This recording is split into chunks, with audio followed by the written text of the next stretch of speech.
But we're going to continue in our series today, Aiming for God's Glory. And in this series, I don't know how much longer we're going to be in this series. I feel like God's kind of wrapping it up for us. Might have another lesson, maybe two in it. But what we've learned so far for aiming for God's glory, we've discussed the glory of God in all His goodness, talked about what His glory is, all His goodness.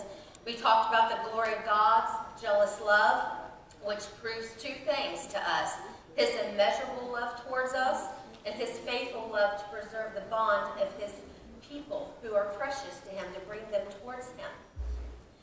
We talked about glorifying God in our worship.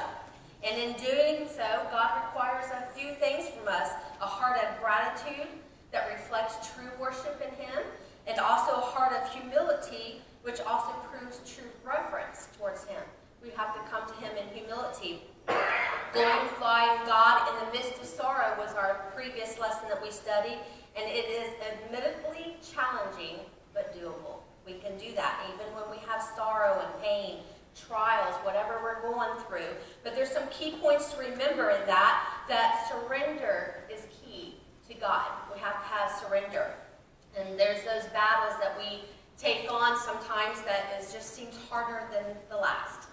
And just seems like once we surrender, what do we do again? We're doing everything right, or we surrender again. Call that repetitive surrender. Keep on going to the altar. Keep on going to God and surrendering everything to Him, and He will take it from us. He'll give us the strength.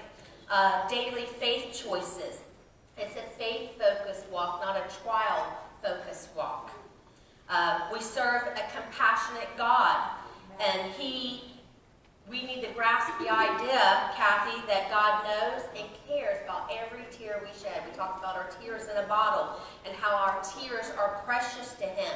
And He will restore the joy of our salvation if we trust in Him. Little word, but big meaning.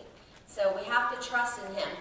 So it's when we have our joy, despite our trials, despite the burdens of life, that we reflect to the world God's glory. And it is His Spirit who works inside of us